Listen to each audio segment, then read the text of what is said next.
Coucou tout le monde, j'espère que vous allez bien. Aujourd'hui je vous retrouve pour une nouvelle vidéo et ça va être une vidéo point lecture concernant le roman Anne de Green Gables de Lucy Maud Montgomery aux éditions, je ne sais plus, Monsieur Toussaint l'Aventure, qui est une édition vraiment absolument magnifique. Je sais pas si vous verrez bien parce que moi c'est un livre que j'ai emprunté à la bibliothèque, donc forcément il est couvert.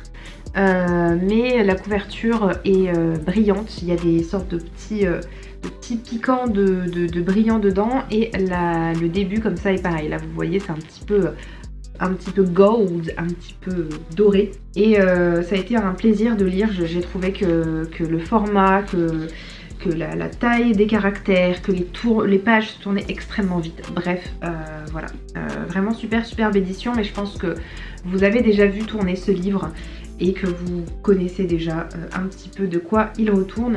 C'est donc un classique aussi, donc je pense que tout le monde a déjà entendu parler de cette histoire. C'est une série en fait, Anne, donc Anne de Green Gables, etc. Il y a 9 tomes qui ont tous été écrits plus ou moins jusqu'en 1950, donc ça commence en 1908 avec Anne de Green Gables et ça va jusqu'en 2009, donc je ne sais pas cette dernière histoire, si c'est quelque chose qui a été écrit par quelqu'un d'autre qui lui a prêté sa plume en gros, parce que voilà, Lucy Maud Montgomery, je pense qu'elle était morte. Donc Anne de Green Gables, c'est un titre que je connaissais un petit peu de nom, comme les classiques, mais je ne savais pas vraiment de quoi il retournait et je voulais pas vraiment savoir. Et puis honnêtement, les quelques lignes derrière disaient pas grand chose. Âme de feu et de rosée, elle ressentait les plaisirs et les peines de la vie avec une intensité décuplée. Donc on parle d'Anne, effectivement, c'est une jeune fille, une petite fille qui est un petit peu à part entière. Donc on va commencer l'histoire avec Matthew et Marilla, qui sont deux personnes dans la fleur de l'âge, ils ont 50, 60 ans, quelque chose comme ça. Ils travaillent dans une ferme, ils vivent de leur ferme et ils ont décidé d'adopter un enfant qui pourra les aider dans la ferme. Donc c'est pas du tout une envie d'adopter un enfant pour chérir un enfant, pour l'aimer, le choyer, etc. Non, c'est pour le faire travailler. Voilà, pour avoir une main d'œuvre gratuite.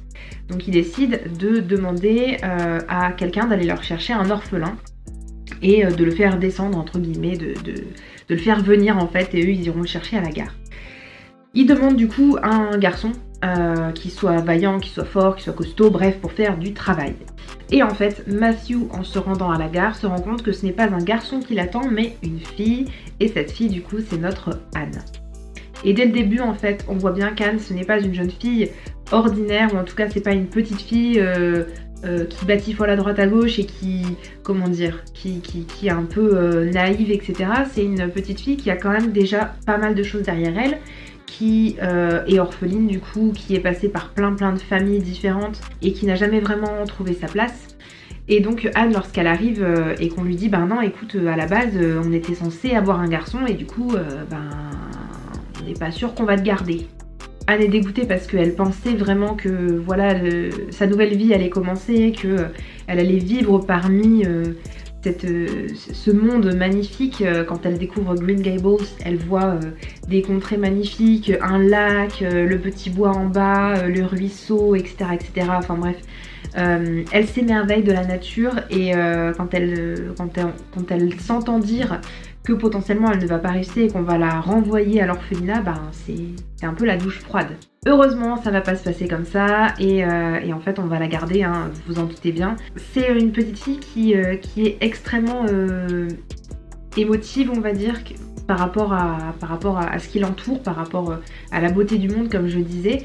C'est-à-dire qu'elle va s'émerveiller de tout ce qu'elle voit, du beau cerisier en fleurs qu'il y a en dessous de sa fenêtre, de cette eau qui virevolte, etc.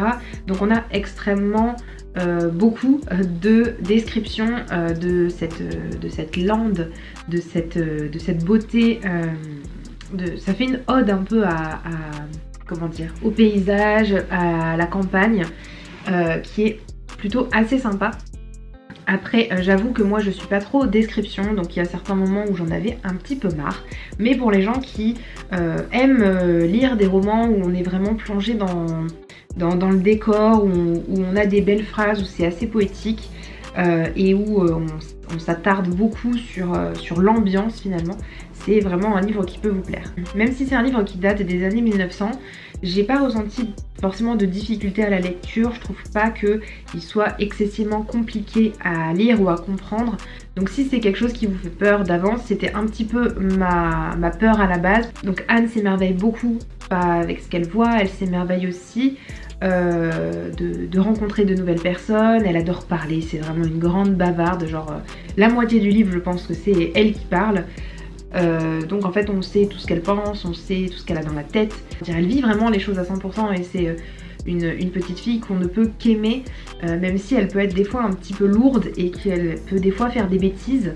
Voilà, on va suivre sa vie au jour le jour, à chaque chapitre on va avoir un nouvel épisode de sa vie. Ça reste un livre que je qualifierais de tranche de vie parce qu'on va suivre du coup la famille au jour le jour avec ses problèmes, avec ses questions, avec les nouvelles choses qui arrivent, les bêtises que fait Anne par exemple, se teindre les cheveux en vert, pour ne citer qu'une seule des bêtises qu'elle fait. Mais en même temps on va la voir grandir parce que elle va intégrer vers la fin une école pour être professeure des écoles. Et donc elle arrive à un stade où elle a 15 ans, 14-15 ans, quelque chose comme ça. Donc on la suit de ses 8 ans, quelque chose comme ça je pense, jusqu'à ses 15 ans. Donc on la voit prendre en maturité, on la voit changer, on la voit grandir et on la voit surtout changer les gens qu'il y a autour d'elle. C'est vraiment une petite fille très aimante et qui donne beaucoup, qui fait de son mieux, qui... Voilà, en fait elle est arrivée, on attendait un garçon pour travailler à la ferme et en fait elle va aider aussi à la ferme hein, malgré qu'elle soit une petite fille. Donc en fait elle va essayer de tout faire bien.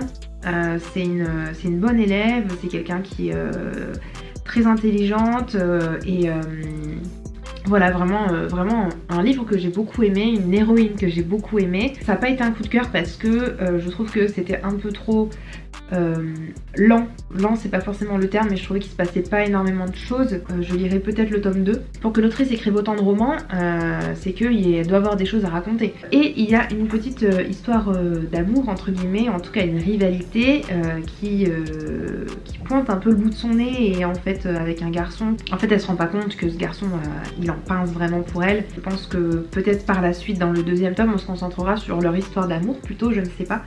En tout cas, ça m'a bien plu. Je l'ai lu plutôt vite, donc voilà. Si ça vous intéresse, si ça vous dit de tenter un classique, je vous le conseille, je trouve qu'il est plutôt sympa. Voilà, c'est tout pour ma vidéo. J'espère qu'elle vous aura plu. Si vous avez lu ce livre, n'hésitez pas à me le dire en commentaire. Et moi, je vous dis à bientôt dans une prochaine vidéo.